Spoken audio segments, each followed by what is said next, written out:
Hey guys, welcome back to the R Squared Fantasy Football Podcast.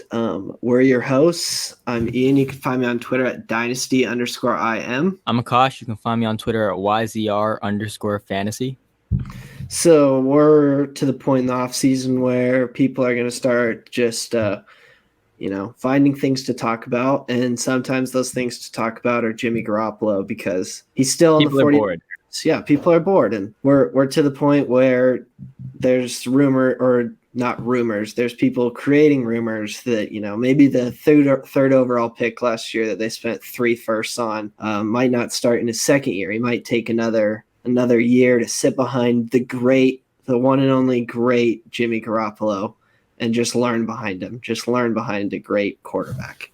Unfortunately, that's not what happens in the NFL, and Akash can talk to you about how good Jimmy Garoppolo is first before we get into the semantics of why this should not scare you off of Trey Lance.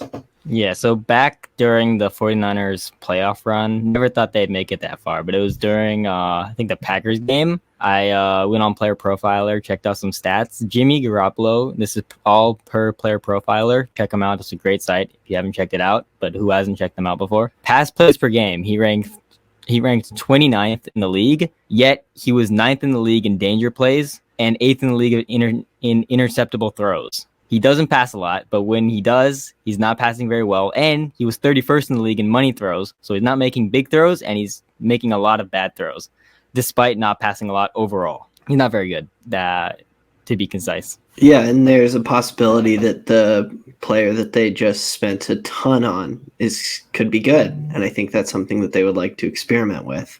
Right. I don't think quarterback prospect or game manager who isn't good. It shouldn't be a very difficult decision. Well, and the decision was already made when they drafted him is the thing too. 100%.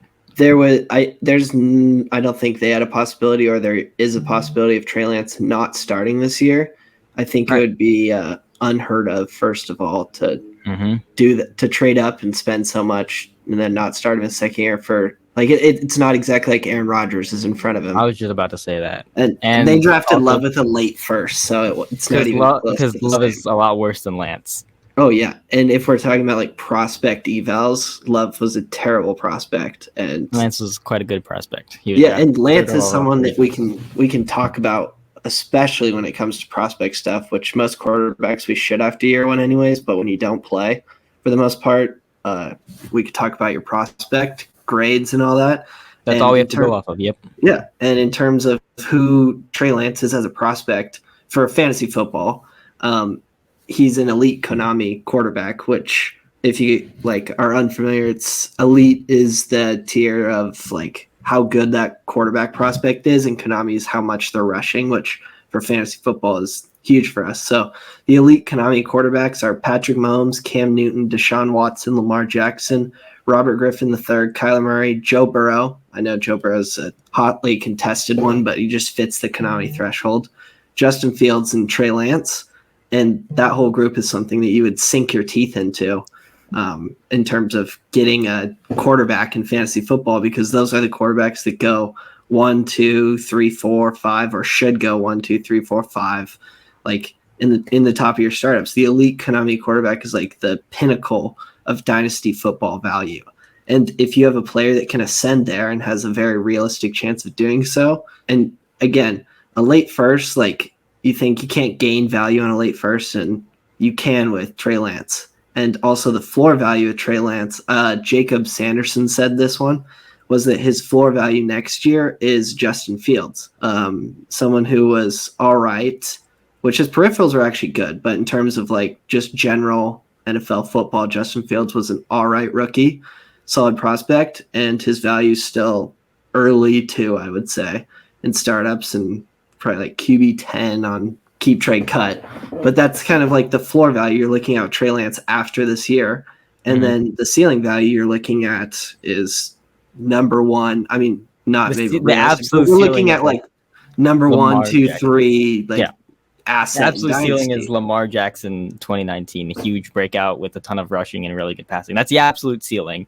And he has a ton of NFL insulation because of his high draft capital and the fact that they have so much sunk cost into him that he's going to be their starter.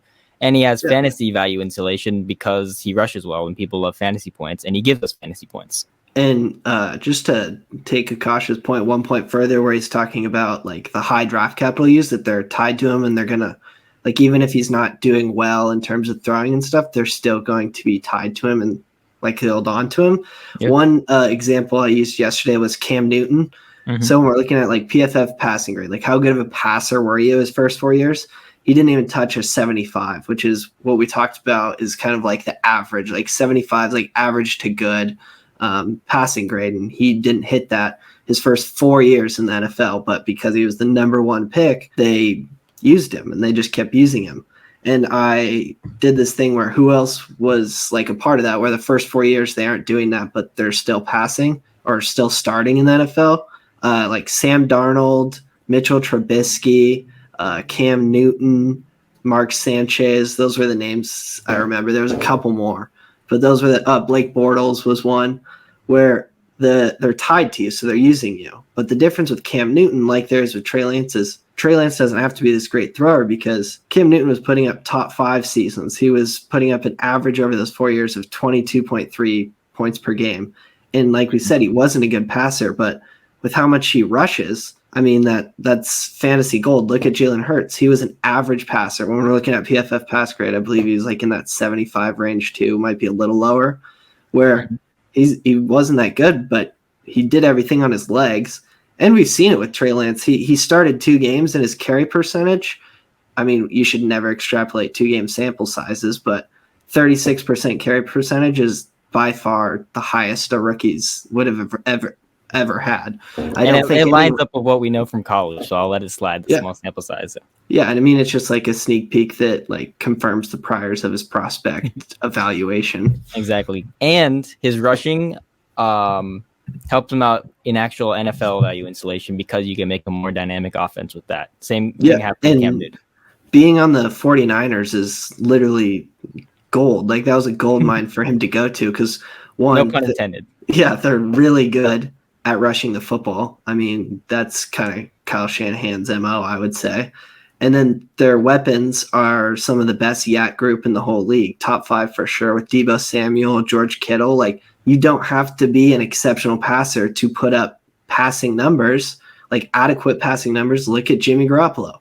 Akash talked about how Jimmy Garoppolo, he's like not a good quarterback because he doesn't throw a lot of money throws, big time throws, but he throws a lot of turnover worthy plays. But we see him put up like your average like passing yards per game are fine for like what you look at because of these receivers that are great after the catch. Trey Lance has that.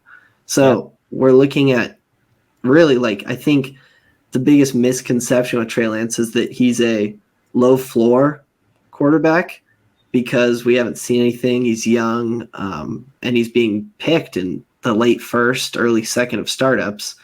And that's kind of like a dangerous price, I would say. But the thing is, his floor is probably a mid-second next year. Right. And Jacob Sanderson hit on this, too, a couple months ago. He was talking about how just because they're rushing, it doesn't make them high risk, high reward. And he said you should stop thinking of rushing QBs as low floor in Dynasty because of the high draft capital. It gives them high floor when people think of it as low floor.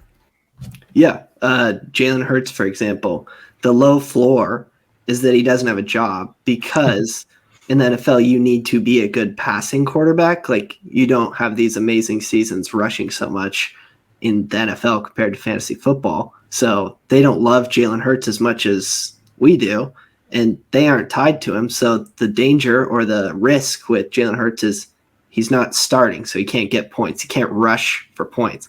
With Trey Lance, he doesn't have to be a good passer to pretty much have job security for a while. Like we don't exactly know how good of a passer he's going to be, especially with a low sample size in college for passing, which is really hard.